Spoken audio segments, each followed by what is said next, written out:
From abandoned mines and historical mills to ghost towns and challenging off-road trails, here are our top 7 favorite places that we visited in 2022. Number 7, elephants, virgins, and things. This is a winter 4x4 Jeep Jamboree trail that we took in early 2022. There's a lot of cool stuff to see out there. There's a bunch of sinkholes, if you can find them. But one of the other cool things is the Virgin River Gorge overlook. And you can find these on Onyx Off-Road. There are trails that will take you out there. Just incredible views of the freeway below and people driving by this like every day. And you don't even look up there and see that. In fact, we've driven through here so many times in our travels.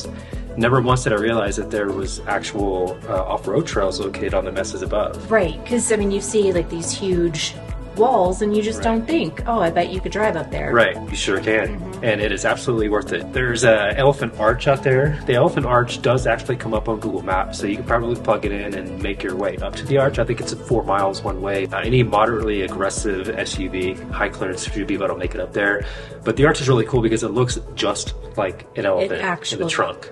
Yeah, because some of them you kind of have to, you know, squint. Use your imagination. Right. No, this it is really cool. And then look straight through the arch, and then again you can see the freeway below. So it's just kind of unique because it feels like you're in the middle of nowhere, but there's a freeway like right there. So definitely worth stopping through. There's dispersed camping right inside that area. All of this is in northern Arizona, pretty much on the border between Arizona and Utah. So a great area to go and explore. Number 6, Sego Canyon. This is really Sego Canyon book cliffs and the city of Thompson Springs. Thompson Springs is located 45 minutes or so north of Moab. If you go north of Thompson Springs by one exit, you can start the back road there for book cliffs. This is a trail that goes along the edge of the mesas there. It's pretty dynamic how everything just kind of drops off. It's very dry. It's very brown. There's not a lot of color out there, but the area is absolutely amazing.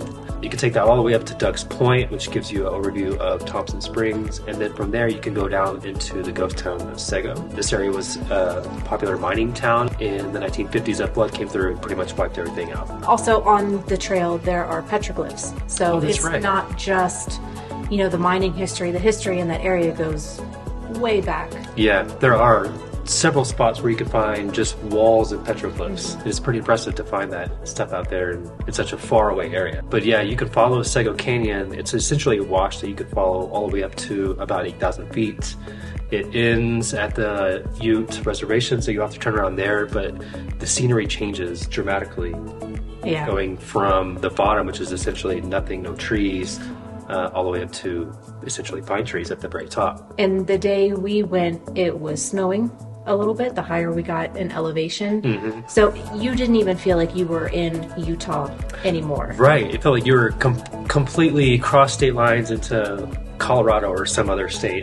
It's definitely worth an adventure, and there's nobody really out there. No. So the day that we were there, a little bit of sprinkling, a little bit of snow, and it was already starting to affect the ground. Oh, right. And turning the clay like...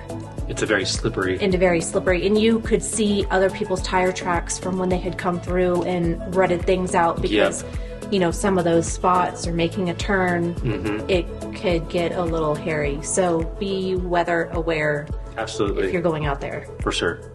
Number 5, Holy Cross. This is an off-road trail, a rather extreme off-road trail located in central-ish Colorado. This is the hardest trail that we've ever done still to date. It's the first trail that we received actual body damage on. Very tough, rated 8-ish, 9, somewhere in there. I think Onyx puts it at 9. It's probably well-deserved. We had to be winched several times.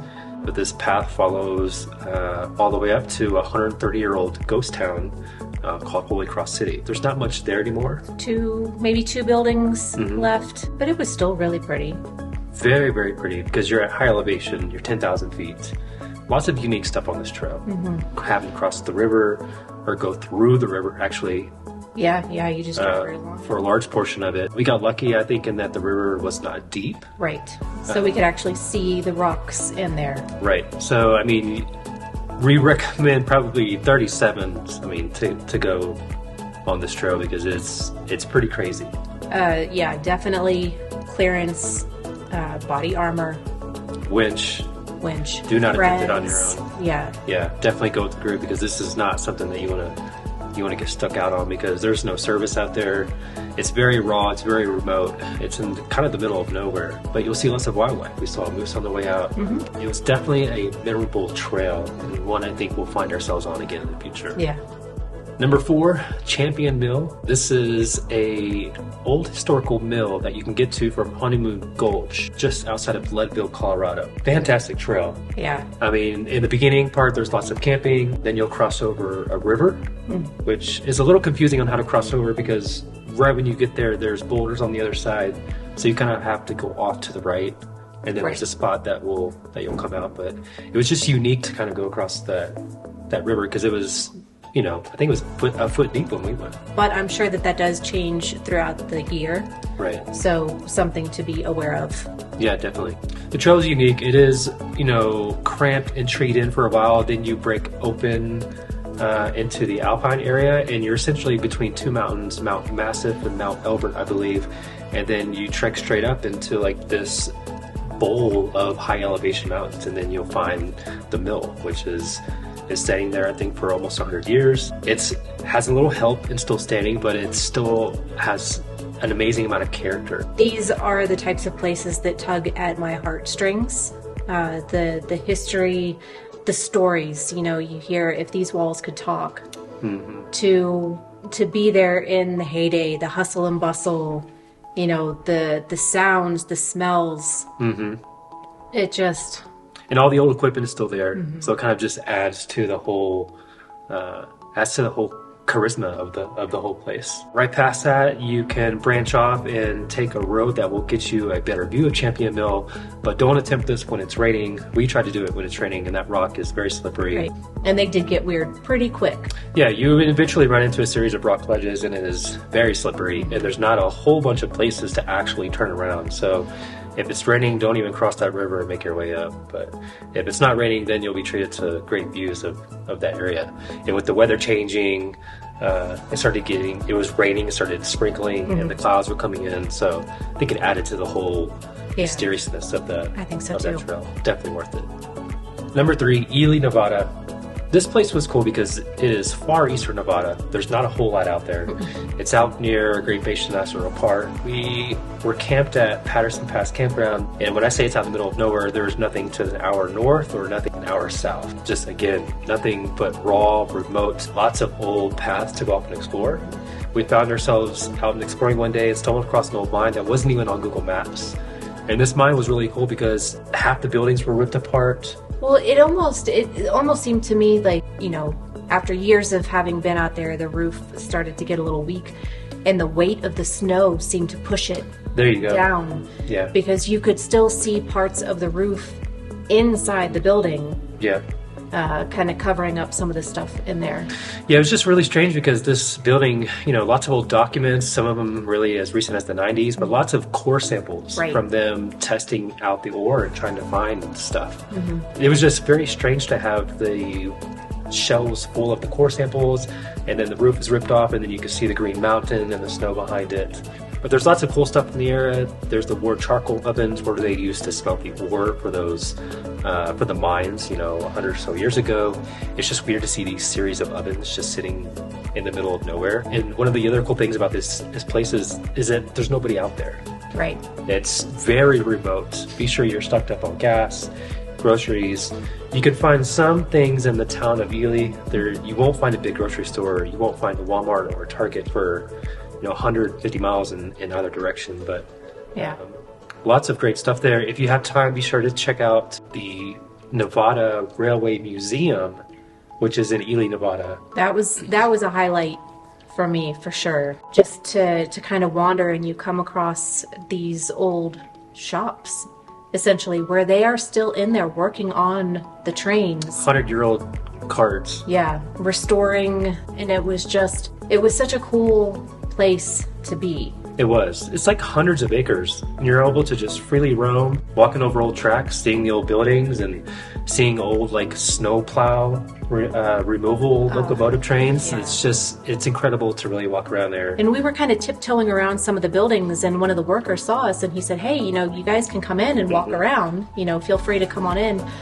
just stay off the trains. Yep. Don't climb on our stuff, and don't fall in the pits. Right. Because they have pits under the train, so they can bring them in on the track and then get under them and work on stuff. Right. So please don't fall in there. It's definitely worth stopping through. Definitely worth making a whole weekend. Just come prepared, and then you'll be in good shape. Schnebly Hill. This is an off-road trail. This is the Jeep Badge of Honor trail that starts at about 6,500 and will end at about 4,000 feet in the absolutely beautiful town of Sedona, Arizona. The elevation drop is cool because you drop down and you get a great view of all the red rocks of Sedona below. We had gone at the end of September, and we got lucky enough that all those yellow flowers were blooming at the top. It was so pretty. It really was. I think the timing, it was accidental. We had no idea that everything would be in bloom like that. Right. But that is what made it so special, that specific trail. We love Sedona anyway. The whole area is gorgeous no matter when you go. Right, exactly. But these yellow everywhere, just fields of it, and it was magical. If you can make it in the fall, it's definitely worth going. It's a great time of year. There's camping at the northern end in the Coconino National Forest. And then you can drop down into Sedona. Keep in mind that the northern portion of the road does close in between, I think, December 15th and April 1st. We had tried to go one year, December 13th, a couple days before, and we almost got stuck because of the snow melt. In the RV. We almost got stuck in the RV. Right. In the mud. Yeah. If you stay at the main road, you probably would have been fine coming down, but it is just an interesting experience nonetheless, in an area that you should definitely have on your list of places to visit. Number 1, Titus Canyon, and these can be numbered from 7 to 1, but each of them are very unique in their own difference, so you couldn't really say one was better than the other. They each just have their own different characteristics and their own different personalities. Right. But Titus Canyon in Death Valley National Park was an amazing trail that was definitely memorable. Yeah. Again, we met up with someone that we had met at the Winter 4x4 Jamboree. Danielle, she came in from Nevada, met us up to do this trail.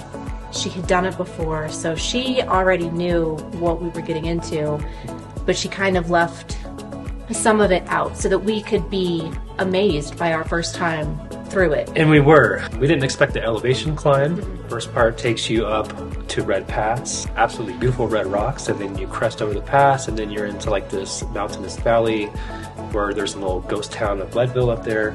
Lots of old derelict buildings still standing, lots of areas to explore up there. But then after the ghost town of Leadville, you're let out, and then you get into that narrow canyon where it's like closes in at like 20 feet in spots. So cool. That was the best part of the whole trail. Yeah. Obviously, is that whole canyon. It's just incredible how the water had shaped this, and now it's just completely dry. And it was kind of cool because, obviously canyon, but as you're coming around these turns and you don't really see it until you come around another bend, and then all of a sudden it's just a wall. Yeah, it's absolutely amazing. Any vehicle could drive through here. We got passed up by a minivan. That gives you any kind of indication.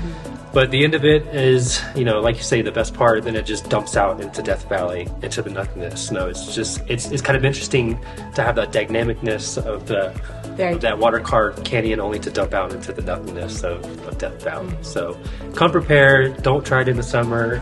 It gets really hot, obviously. Yeah. But definitely worth an area that you should add to your places to visit.